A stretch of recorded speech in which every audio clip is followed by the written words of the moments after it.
नमस्कार, केम छो। विसावदार का चुनाव अभी होने वाला है, बाई इलेक्शन, और मुझे लगता है कि महीने डेढ़ महीने में शायद इसका अनाउंसमेंट हो जाएगा।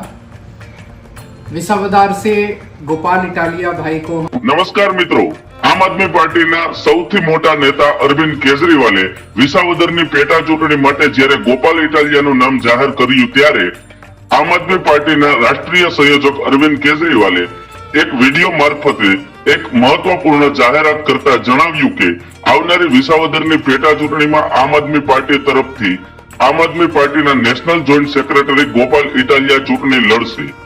અમને પૂરો વિશ્વાસ છે કે ગોપાલ ઇટાલિયા એક મજબૂત ઉમેદવાર છે અને તેઓ વિસાવદરની જનતાનો વિશ્વાસ જીતવામાં સફળ થશે, ચૂંટણીમાં વિજય થશે। હું આમ આદમી પાર્ટીના તમામ કાર્યકર્તાઓને અપીલ કરું છું કે પૂરા જોરશોરથી આમ આદમી પાર્ટીને વિસાવદરની ચૂંટણીમાં જીતાડો અને આપણે બધા સાથે મળીને ભાજપ અને કોંગ્રેસ બંનેને હરાવી દઈશું। આવો દાવો અરવિંદ કેજરીવાલે કર્યો છે વિસાવદરના ઉમેદવાર ગોપાલ ઇટાલિયા માટે। શું કહ્યું છે અરવિંદ કેજરીવાલે, ચાલો સાંભળીએ આ વિડીયોમાં। મિત્રો, આ વિડીયો છેલ્લે સુધી જુઓ અને ખાસ તમે એક મેસેજ કરજો, આ વિડીયોમાં કોમેન્ટ કરજો કે તમને શું લાગ્યું છે અરવિંદ કેજરીવાલે જે વાત કરી તેના ઉપર। સાંભળીએ અરવિંદ કેજરીવાલને।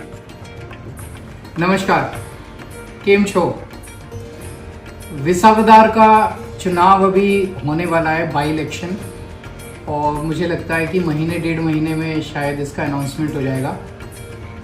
विसावदार से गोपाल इटालिया भाई को हम लोग जिम्मेदारी दे रहे हैं वहाँ से चुनाव लड़ने की, और मुझे पूरी उम्मीद है कि गोपाल इटालिया एक बहुत मजबूत कैंडिडेट होंगे और वहाँ से जीत के आएंगे।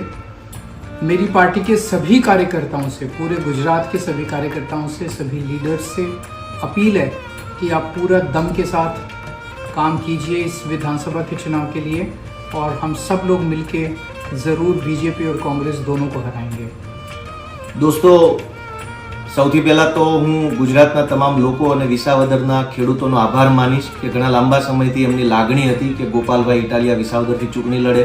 મેં અરવિંદ કેજરીવાલજીને વિનંતી કરી અને અરવિંદજીએ મને એક જવાબદારી સોંપી છે કે વિસાવદરના ખેડૂતો અને ગુજરાતના લોકો માટે અવાજ ઉઠાવવા માટે આ ચૂંટણીમાં હું ઉતરું। દોસ્તો, હું આશા રાખું છું કે આમ આદમી પાર્ટીના સૌ કાર્યકર્તાઓ, ગુજરાતના તમામ એ લોકો કે જે લોકો તાનાશાહી સામે લડવા ઈચ્છે છે, ખેડૂતોનો અવાજ બનાવવા ઈચ્છે છે, એ લોકો મને આમ આદમી પાર્ટીને મદદ કરે। અને ખાસ કરીને વિસાવદરના ખેડૂતોનો વિશેષ આભાર માનીશ। અને એક ખાસ મહત્વની વાત એ છે કે ગુજરાતમાં ભાજપે આજ દિવસ સુધીમાં કોઈ પણ ધારાસભ્યને કે કોઈ પણ આગેવાનને ડરાવીને, ધમકાવીને, લલચાવીને તોડી પાડ્યો છે।